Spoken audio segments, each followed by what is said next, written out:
and it is Tuesday, December 14th, 2010, and this is your daily dose of reptile news. Now, as you can see behind me here, we have a new green screen. You can thank that to the mystery person that's been helping me out. I'll put a link to his channel right down there.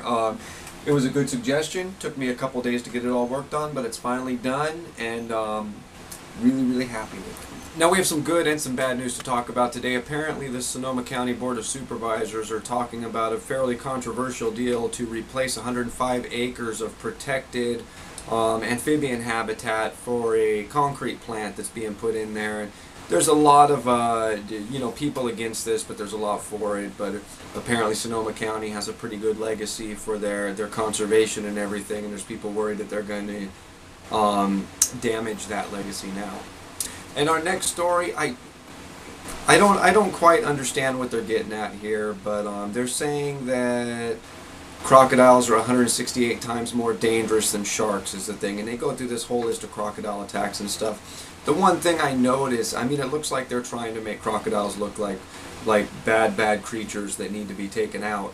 But I notice it comes from a .ru domain, and anybody here that maintains any sort of public forum, message board, or community-based website knows how much you can trust the .ru domain name. So yeah, we'll see. I'll put a link down there so you can read about it, but mostly it's stuff that you've already heard from me about crocodile attacks over the years. So yep.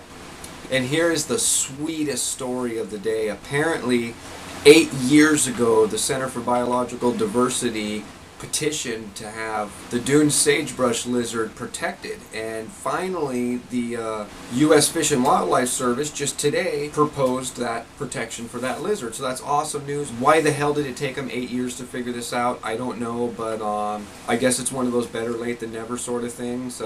You tell me. I don't know. And we've got a little redneck story of the week. Just look at the picture. Like I said, redneck story of the week. Apparently Christopher Ekblad, whatever, apparently was out hunting for snakes when he came across a hunter's blind and some equipment and decided, oh, look at this hunting equipment out here in the middle of the grass, and decided he was going to steal it. At which time the hunter came back to notice his stuff gone, and a suspicious red Bronco fleeing from the scene. He gave chase, and further down the road, apparently the Bronco stopped long enough to throw the stuff out the window. He got his stuff back and got the tag number, where later Christopher was arrested at home for stealing the hunting supplies. Don't steal stuff when you're, people don't leave shit out in the field. They don't just throw it away.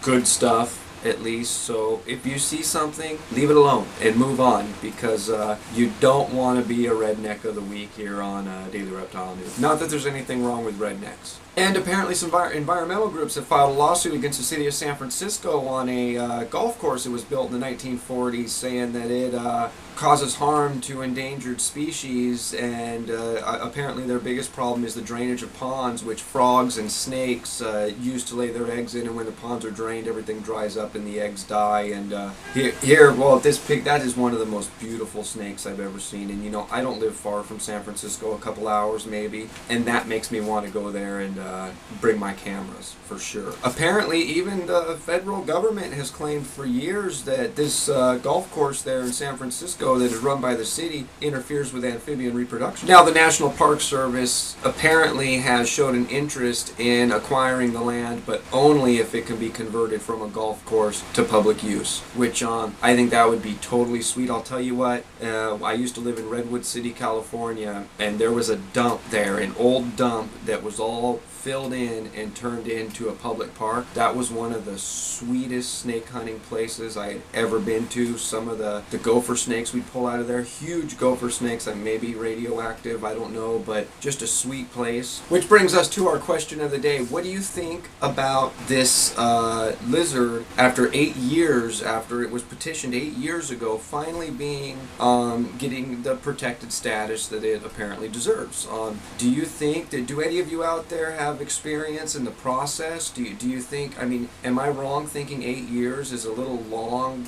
There's animal species that have disappeared disappeared within 8 years. So to me, I think that's a little ridiculous having it take that long. But what do you think? Let me know, leave a text comment or a video response. And as always, if you're still watching, my name is Jason White. Now you know what's going on in the reptile world. And one last thing before I forget, there's several new projects going on.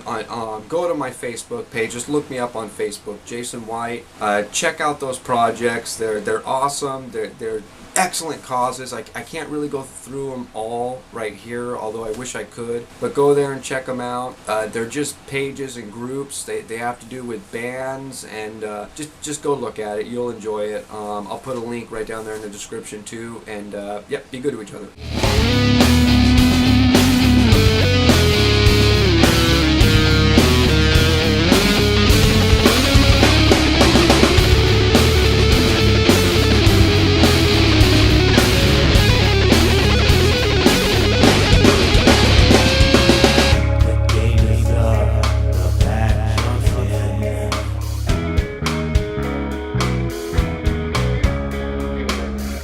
Feel the teeth puncture your skin.